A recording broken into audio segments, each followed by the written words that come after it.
Back to my channel. आज की class में हम सागरीय लहरों से उत्पन्न स्थलाकृतियों का वर्णन करने वाले हैं। तो चलिए स्टार्ट करते हैं अपनी आज की क्लास। देखिए, जो हमारी सागरीय लहरें हैं, जो सागरीय लहरें चलती हैं, तो उनको जो गति प्रदान करने का काम है वो पवन के द्वारा किया जाता है। और जब हवा चलती है तो साथ में पानी भी आगे की तरफ मूव करने लगता है। और ये जो पानी आगे मूव करता है ये एक लहर के रूप में होता है, जो ऊपर नीचे बरसाते हुए चलती है। तो ये जो हमारी लहर चलती है ये कभी ऊपर की तरफ जाती है और कभी नीचे की तरफ आती है। तो इस प्रकार से ये जो हमारी लहर है ये चलती है। अब जब ये लहर जो है ऊपर की तरफ उठती है तो ऊपर उठा हुआ भाग हमारा शीर्ष कहलाता है। ठीक है, ये दोनों भाग हमारे हैं शीर्ष। और जो नीचे की तरफ का जो भाग है, जो नीचे की तरफ धंसता है, तो इसको बोलते हैं गर्त, या फिर आप ये कह सकते हैं ट्रफ इसको बोला जाता है। अब जो शीर्ष है हमारे, यहाँ ये शीर्ष है, यहाँ ये शीर्ष है, इन दोनों शीर्षों के बीच की दूरी लहर की लंबाई कहा जाता है। और जब ये लहर जो है ना, ये लहर जब आगे की तरफ और ऐसे बढ़ती है तो इसको लहर वेग कहा जाता है। मतलब जब लहर है, लहर आगे बढ़ती है तो उसको लहर वेग कहा जाता है। तो ये हमारा बेसिक सा इंट्रोडक्शन हो गया है कि लहर किस प्रकार से चलती है। अब थोड़ा सा इंट्रोडक्शन हम ले लेते हैं कि जो हमारा शोर होता है, जो हमारा कोस्ट है, कोस्ट जो तटीय क्षेत्र है, उस तटीय क्षेत्र को भी 3 हिस्सों में हम डिवाइड करते हैं। तो पहला हमारा आता है बैक शोर, दूसरा आता है फोर शोर और तीसरा आता है ऑफ शोर। तो आप देखिए जो हमारा सागरीय भाग है, ये हमारा देखिए जो हमारा ये तटीय भाग है, इधर ये तटीय भाग है, कोस्टल एरिया है, ये कोस्ट है। और इस कोस्ट से जब आगे की तरफ हम ऐसे जाते हैं तो यहाँ पे ये जो हिस्सा है, जो हमारा कोस्टल रीजन है, इसको 3 हिस्सों में हम डिवाइड करते हैं। तो 3 हिस्सों में किस प्रकार से इसको डिवाइड करते हैं, तो यहाँ से एक ऐसा भाग, देखिए ये वाला भाग जो हमेशा पानी के नीचे जो है वो डूबा रहता है, लेकिन तट का हिस्सा होता है, तो इसको बोलते हैं ऑफ शोर। ऑफ शोर। और ये आगे की तरफ जब ये बढ़ता है तो ये वाला हिस्सा भी लगभग पानी के अंदर ही डूबा रहता है। तो ये वाला जो हिस्सा होता है इसको हम बोलते हैं फोर शोर। फोर शोर। और इससे आगे वाला हिस्सा या एक तट का वो क्षेत्र जहां तक समुद्र की लहरें जो है आगे बढ़ सकती है, तो वो हिस्सा क्या कहलाता है, या तट का वो क्षेत्र जहां तक सागरीय लहरें आगे तरफ बढ़ सकती है, उसको हम बैक शोर कहते हैं। ठीक है, यहाँ से जो लहरें हैं, सागरीय लहरें तट से टकराकर वापस निकल जाती हैं, तो ये हमारा होता है बैक शोर। बैक शोर। तो ये आप ध्यान रखना कि जो हमारा कोस्टल रीजन है, जो हमारा कोस्ट है, उस कोस्ट को भी हम 3 हिस्सों में यहाँ पे डिवाइड करते हैं। पहला आता है ऑफशोर, तटीय क्षेत्र होता है जो कि जल के नीचे रहता है। ठीक है, फिर दूसरा आता है हमारा फोर शोर, जिसको हम बोलते हैं अग्रिम भाग।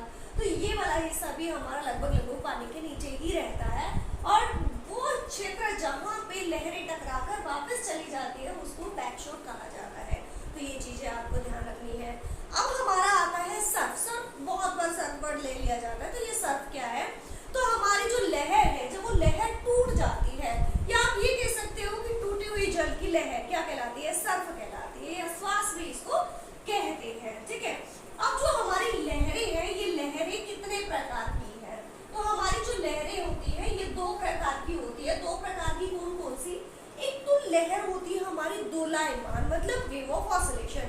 तो वेव ऑफ ऑसिलेशन क्या होता है, जैसे हमारी लहर जो होती है वो ऐसे घूमते हुए वर्ताकार मार्ग में आगे की तरफ बढ़ती है, तो ये जो लहर है इसको दोलायमान लहर कहा जाता है। इसके अगर आप देखोगे तो यहाँ पे हमारी जो दूसरी लहर आती है उसको कहते हैं स्थानांतरी लहर। तो स्थानांतरी लहर जो है, जिसको वेव ऑफ ट्रांसलेशन भी कहते हैं, क्योंकि ये एक ही दिशा में, मतलब इनके जो मूवमेंट की जो डायरेक्शन होती है वो एक ही होती है, तो आगे की तरफ बढ़ रही है। सारी की सारी जो वहाँ का जो जलीय लहर है वो एक ही तरफ, एक ही दिशा में आगे की तरफ मूव करती है। तो ये हमारी हो गई है लहरें। अब आ जाते हैं हमारा जो सागरीय जल है, वो सागरीय जल किस प्रकार से काम करता है। तो सागरीय जल हमारा जो है 3 विधियों को अपनाते हुए आगे की तरफ जो है अपर्दन का काम करता है। तो 3 विधियां कौन कौन सी है, पहले तो हमारी आती है वही अपघटन, घर्षण, दूसरी सनी घर्षण, तीसरी हमारी घुलन क्रिया और चौथी हमारी यहाँ पे आ जाती है जल दाब की क्रिया। तो पहली यहाँ पे आती है अपघर्षण। अपघर्षण मतलब जैसे हमारी जो सागरीय लहरें हैं वो आगे की तरफ बढ़ेगी, आगे की तरफ बढ़ेंगी तो हमारा तटीय एरिया है वहां पे इरोजन करते हुए निकलती है। ठीक है, तो यहाँ पे जब सागरीय लहरें आगे की तरफ बढ़ती है तो हमारी सागरीय लहरों में भी कुछ जो है हमारे टूल्स होते हैं, मतलब आप ये कह सकते हो कंकर पत्थर होते हैं जो वहाँ का जो हमारा अपरदन कोस्टल रीजन है, तटीय क्षेत्र है, उस तटीय क्षेत्र से अपरदन करते हुए रगड़ खाते हुए वह सागर की तरफ चला जाता है। दूसरा हमारा आता है सनी घर्षण। सनी घर्षण में जो हमारे सागरीय जल के अंदर जो कंकर पत्थर के टुकड़े हैं वो एक दूसरे से टकराते हुए और अपरदन करते हैं। तीसरा हमारा आता है घुलन क्रिया। जब सागरीय जल जो है वो आगे की तरफ बढ़ता है तो तट पर जो मिट्टी वगैरह के कण है उसको अपने साथ घोलते हुए सागरीय भाग की तरफ ले जाती है। फोर्थ हमारा आता है जलदाब क्रिया। ये जलदाब क्रिया क्या होती है, जैसे देखिए हमारा सागरीय क्षेत्र है, यहाँ पे आप देखोगे ये हमारा जो सागरीय लहर है, ये सागरीय लहर आई इस कोस्टल रीजन से टकराई। तो हमें पता है कि कोस्टल जो हमारा तटीय क्षेत्र है वो कठोर और कोमल चट्टानों से बना होता है और यहाँ से जब एक लहर जाती है आगे की तरफ तो वो अपना एक फोर्स लगाती है। जब ये आगे की तरफ अपना फोर्स लगाएगी तो हमारा जो ये तटीय क्षेत्र है, इस तटीय क्षेत्र में सागर की जो लहरें वहां पे जाके इकट्ठा हो जाएंगी और जो हमारा ये जो चट्टान है, इन चट्टानों में कुछ कोमल चट्टानें होती है और कुछ कठोर चट्टानें होती है। तो जब ये आगे की तरफ बढ़ती है तो कोमल चट्टानों पे प्रेशर डालती है और उसका अपरदन कर देती है। तो यही क्रिया हमारी जलदाब क्रिया कहलाती है।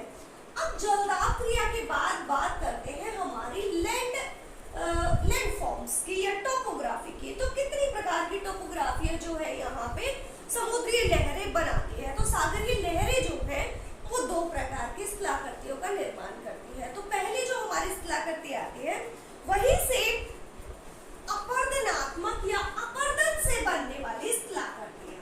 तो पहले हम अपरदन से बनने वाली स्थलाकृतियों का वर्णन कर लेते हैं, फिर उसके बाद हम सागरीय जल के निक्षेप से, जो सागरीय निक्षेप होता है उससे कौन कौन सी स्थलाकृतियां बनती है उसका वर्णन कर लेते हैं। तो यहाँ पे हमारी अपरदन से बनने वाली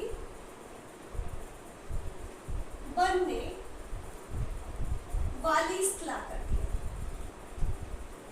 तो अपरदन से बनने वाली स्थलाकृतियां कौन कौन सी है, तो इसमें देख लेते हैं कौन कौन सी स्थलाकृतियां जो है अपरदन से बनती है। तो अपरदन से बनने वाली स्थलाकृतियों में सबसे पहले हमारा जो आता है वो आता है क्लिफ। ठीक है, तो पहली जो स्थलाकृति हमारी आई है ये है क्लिफ, सागरीय क्लिफ इसको आप कह सकते हो। तो ये जो सागरीय क्लिफ है ये किस प्रकार से बनता है, जैसे देखिए ये हमारा जो है कोई ये कोस्टल रीजन है, यहाँ से सागरीय भाग जो हमारा है ये है। तो यहाँ पे जो हमारा तटीय क्षेत्र है, इस तटीय क्षेत्र पर कुछ इस तरह की स्थलाकृति बनेगी। मतलब जो हमारी सागरीय लहरें ये सी पार्ट है, इस सी पार्ट से लगातार लहरें तट से टकराती रहेंगी और जब ये तट से टकराती है तो यहाँ जो हमारा तटीय क्षेत्र है, इस तटीय क्षेत्र के नीचे वाले हिस्से में ज्यादा अपरदन करती है। तो यहाँ इस क्षेत्र में टकराएंगी, यहाँ अपरदन करेंगी और यहाँ अपरदन करती है तो एक गहरी खाई का निर्माण करती है और जिसको बोलते हैं खांच या फिर आप कह सकते हो नोच। ठीक है, तो ये अंदर की तरफ अपरदन करती रहेगी और ऊपर वाला जो भाग है वो ऐसा कैसा खड़ा रहेगा। तो ये जो ऊपर वाला हिस्सा है जो एज इट इज खड़ा रहता है इसी को कहते हैं हम क्लिफ। ठीक है, तो ये क्लिफ हो गया है। क्लिफ के साथ साथ आपने देख लिया है खांच, ठीक है, नोच जिसको हम कह रहे हैं। तो हमारा जो अपरदन है, अपरदन से बनने वाली पहली स्थलाकृति है क्लिफ। अब देखिए जो क्लिफ है, क्लिफ के बाद जो हमारी सेकंड जो आकृति बनती है उसको बोलते हैं हम कंदरा। कंदरा क्या, जैसे मैंने आपको बताया अभी खांच बताया, जो नोच बताया है, तो यहाँ इसी तरह की कुछ हमारी स्थलाकृति बनती है। मतलब सागरीय लहरें जो है लगातार तटीय भाग से टकराती रहती है। लगातार सागरीय भाग से जब ये टकराती रहेंगी तो एक गुफा रूप में एक आकृति बनेगी। मतलब जो हमारी तटीय क्षेत्र की जो चट्टानें हैं, जो कोमल चट्टानें, उनका अपरदन हो जाएगा और एक गुफा के रूप में जो है एक आकृति निकल के आएगी। उसी गुफा की जो आकृति होती है उसको कंदरा कहा जाता है। अब कंदरा के बाद हमारा आता है प्राकृतिक मेहराब। ध्यान रखना, प्राकृतिक मेहराब।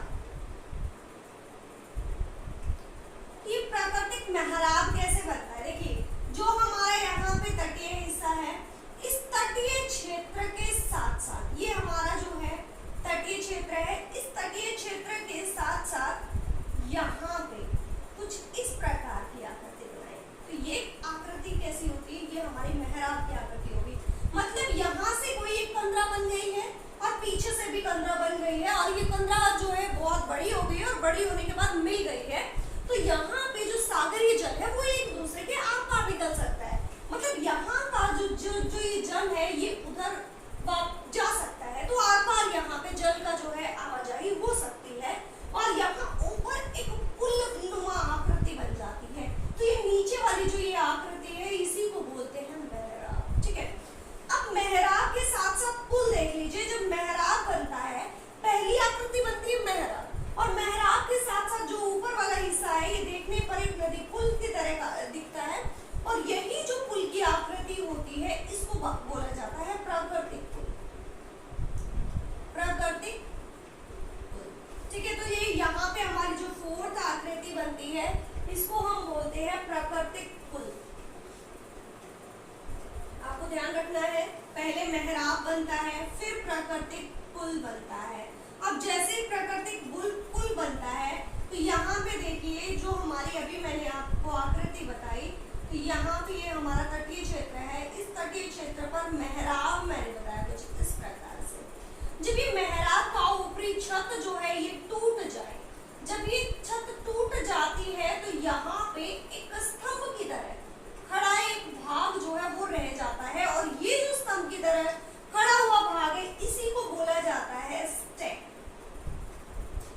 मतलब आप ये कह सकते हो कि जब प्राकृतिक पुल की छत जब टूट जाती है, और जब ये छत टूट जाती है, तो यहाँ पे एक स्तंभ नुमा आकृति रह जाती है, और ये स्तंभ नुमा आकृति या तो इसको हम कह सकते हैं सागरीय स्तंभ, या फिर इसको स्टैक कहा जाता है। तो ये ध्यान रखना, जो हमारी नेक्स्ट आकृति आती है उसको बोलते हैं स्तंभ, सागरीय स्तंभ या फिर स्टैक इसको कहा जाता है। तो नेक्स्ट जो हमारी लैंडफॉर्म यहाँ पे बनती है उसको बोलते हैं स्टैक। स्टैक के बाद हमारी जो आकृति आती है, स्टैक के बाद हमारी जो आकृति आती है उसको हम कहते हैं यहाँ पे लघु निवेशिका। और ये जो लघु निवेशिका है इसका निर्माण कैसे होता है, तो यहाँ देख लीजिए लघु निवेशिका कैसे बनेगी। लघु निवेशिका, और यहाँ पे देखिए जो हमारा जलीय भाग है, जैसे हमारा यहाँ पे जो है तटीय भाग है, और इस तटीय भाग के साथ साथ जैसे यहाँ से ये जो हमारा सी है, सी आगे की तरफ यहाँ पे लहरें बढ़ेंगी, और लहरें बढ़ने के बाद जो प्राकृतिक मेहराब है, इस प्राकृतिक मेहराब या आप ये कह सकते हैं कि कंदरा जो होती है, इस कंदरा की छत पर जो है यहाँ पे जो हवा की तरह, जैसे यहाँ से कोमल चट्टानें होती है, और कोमल चट्टानें जब ऊपर की तरफ बढ़ती है तो यहाँ से जो है हवा पास हो जाती है, या प्राकृतिक पुल की या मेहराब की जो छत है, छत में जब एक छिद्र हो जाए, ठीक है, जब यहाँ पे छिद्र हो जाए उस छिद्र को बोलते हैं वात छिद्र या प्राकृतिक चिमनी छिद्र। ठीक है, और यही भाग जब धस जाए, जब ये हिस्सा धस जाता है, टूट के नीचे की तरफ गिर जाता है, तो उसी को बोलते हैं लघु निवेशिका। ठीक है, जो हमारी कठोर कोमल जो चट्टाने हैं, यहाँ पे जो कोमल चट्टाने उनका अपरदन हो जाएगा और ये हिस्सा जो है नीचे गिर जाएगा, और यहाँ पे ये जो भाग है, सतह है, ये ऊपरी सतह से मिल जाएगी, इसी को हम बोलते हैं लघु निवेशिका। तो ये जो हमारी आकृतियां हैं ये अपरदन से बनने वाली स्थलाकृतियां हैं, और इन्हीं स्थलाकृतियों में हमारा बनता है तरंग घर्षित वेदी। ये भी ध्यान रखना, तरंग घर्षित वेदी, तरंग घर्षित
यही जो हमारा, जिसको हम बैकवॉश मैदान बोलते हैं ना, यही जो मैदान है इसी को तरंग घर्षित वेदी कहा जाता है। मतलब आप ये कह सकते हो कि जब क्लिफ की दीवार जो है टूट जाती है और लगातार क्लिफ जो पीछे की तरफ हटता चला जाता है, तो आगे की तरफ एक मैदान का निर्माण होता है और उसी मैदान को बोलते हैं तरंग घर्षित वेदी, ठीक है, या फिर तरंग घर्षित मैदान। तो ये कुछ स्थलाकृतियां थी जो सागरीय लहरों के से जो अपर्दन होता है, उस अपर्दन से बनने वाली स्थलाकृतियां।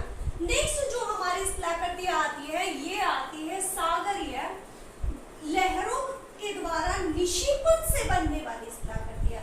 अब निक्षेपण से बनने वाली स्थलाकृतियां कौन कौन सी है, तो चलिए देख लेते हैं। सागरीय निक्षेप से कौन कौन सी स्थलाकृतियां बनती है।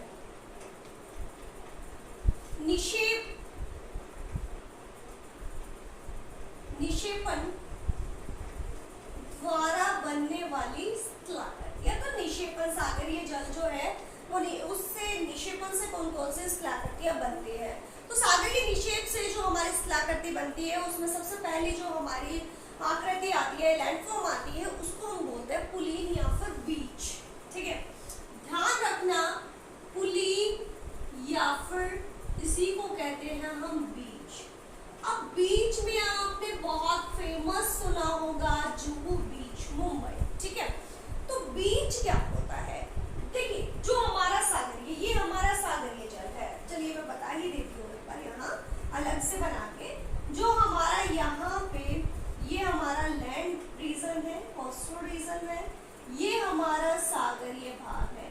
ये जो सागरीय भाग है, इस सागरीय भाग से लहरें लगातार आगे की तरफ बढ़ती रहती है और लगातार आगे की तरफ बढ़ेगी तो यहाँ पे सागरीय निक्षेप लाके जो भी मलबा वगैरह है उसको डिपॉजिट करते रहेंगे और डिपॉजिट करने से ये वाला जो हिस्सा है कोस्ट का, ये वाला हिस्सा अपने आसपास के रीजन से थोड़ा सा ऊंचा उठ जाएगा। मतलब यहाँ पे सागरीय जल के द्वारा निक्षेप के द्वारा ये जो क्षेत्र है ये थोड़ा सा ऊपर उड़ जाता है, ये वाला हिस्सा। तो ये जो हिस्सा है इसी को हम बोलते हैं पुली, ठीक है, या फिर इसी को बीच कहा जाता है। और बीच का सबसे बड़ा एग्जांपल देखोगे तो जुहू बीच, मुंबई, ये आप ध्यान रखना, ठीक है। अब जो हमारी नेक्स्ट जो शेप यहाँ पे आती है वो आती है बार या फिर आप कह सकते हो बैरियर्स, रोध या अवरोधिका, ठीक है। रोध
झील बन जाएगी और यही जो झील है इसको बोला जाता है लेगून झील। ठीक है, ये ध्यान रखना।